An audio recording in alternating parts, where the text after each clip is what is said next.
king of the Underworld. Chapter 1. Sifi. I hear my white noise app cut off on my phone and my alarm slowly getting louder. I wait for the chiming bells to stop before I roll over and hit the screen. With a deep breath, I muster the energy to get out of bed and drag myself to the shower. Another glorious day in the life of waiting tables. I stop myself from skipping to the shower. I'm so excited at the prospect of being yelled at by angry customers again today. People are just cranky lately. After my shower, I make myself a quick breakfast, even though it's late afternoon. Working the late shift means I miss the normal breakfast time, but let's be real. Bacon can be enjoyed any time of the day.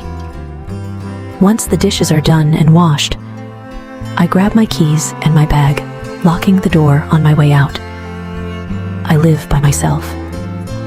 It's maybe not the best neighborhood, but all my neighbors are really nice, and we keep an eye on each other. When I turn around after locking my door, I see Mr. Turner walking up the steps to his apartment across the hall from mine. Hello, Miss Sifi. Going anywhere exciting? He's slowly climbing the stairs with his groceries in hand. It's Thursday, after all. Mr. Turner always stops by the grocery store on his way home on Thursdays. Hi, Mr. Turner. On my way to work. How was your day? Have any excitement at the hotel today?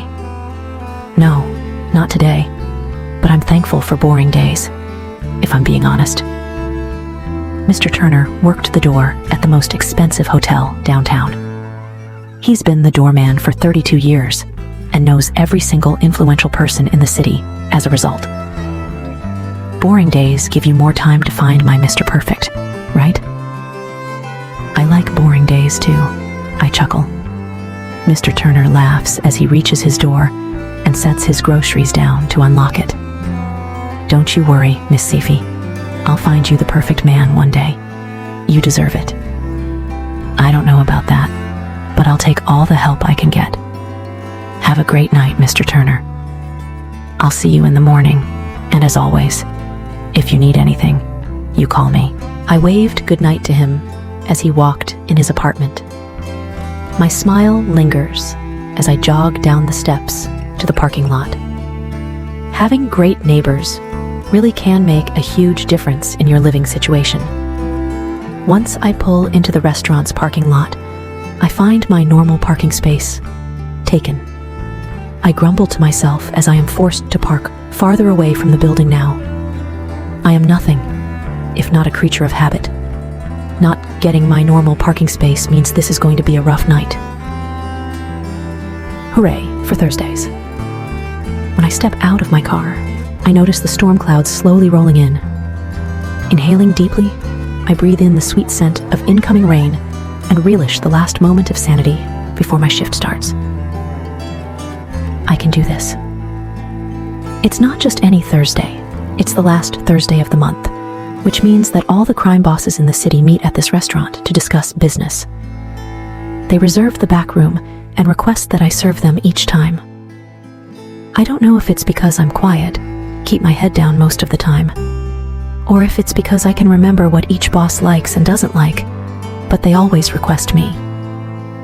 They always give me a fantastic tip, so it makes having to wait on known criminals somewhat manageable.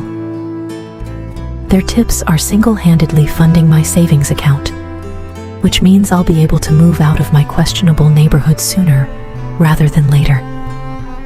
Hey, Sifi, are you coming inside, or are you just going to stand by your car with your eyes closed like a psycho all night? Shut up, Max. I'm coming, I say, as I run to catch up to him. Max is the bartender and has his own fan club of women that come to the restaurant solely to be served drinks by him. His drinks aren't special. He's even admitted to watering down their drinks most days. They just want to stare at him while he smiles at them as he serves them their cosmopolitans.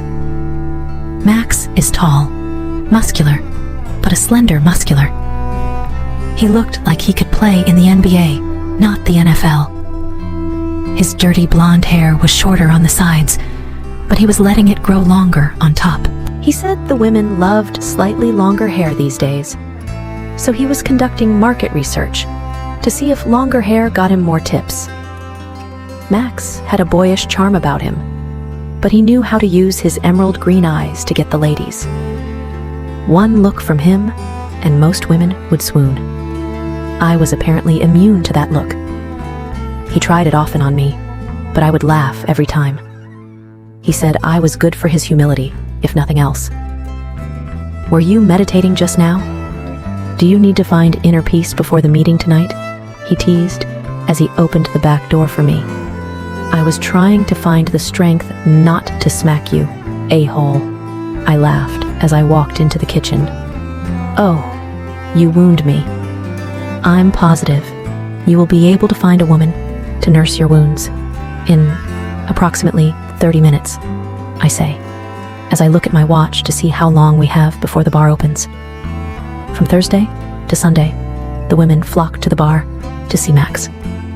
But none of them will ever have my heart the way you do, my little ginger snap," he says as he stands in front of me, leans into me, and gently tucks a loose curl behind my ear. He adjusts my thick braid over my shoulder and pretends to adjust the collar on my shirt. I stare deeply into his big green eyes as his fingers linger on my neck. Then I immediately break character into a fit of laughter as he also breaks and starts laughing. "Go to work, Max." The black SUVs start arriving around 8 p.m.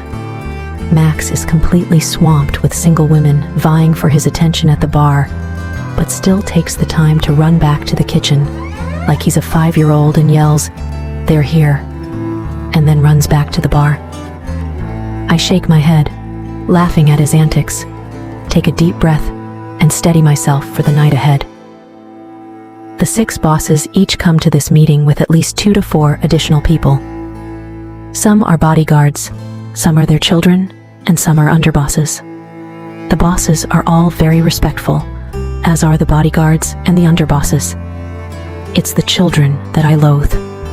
Sons of mafia. Bosses have the biggest egos I've ever encountered. And worse, they feel entitled to act however they please. They're handsy, they're rude, and they all think that I should be throwing myself at them simply because of who their fathers are. Luckily, they don't come to every meeting, but they'll definitely be here tonight. Apparently, this meeting is extra important as the main boss. The Overlord? I don't know what to call him. Lord King Boss? Feels right. The Lord King Boss will be here tonight. He rarely makes appearances in public, so I'm a little at a loss as to what's so important that he would show up tonight. But I'm sure I'll get snippets throughout the night. Because I'm always the one that takes care of this meeting, I know more about the goings-on in the city than I probably should. I keep that information to myself, of course. I'm not an idiot.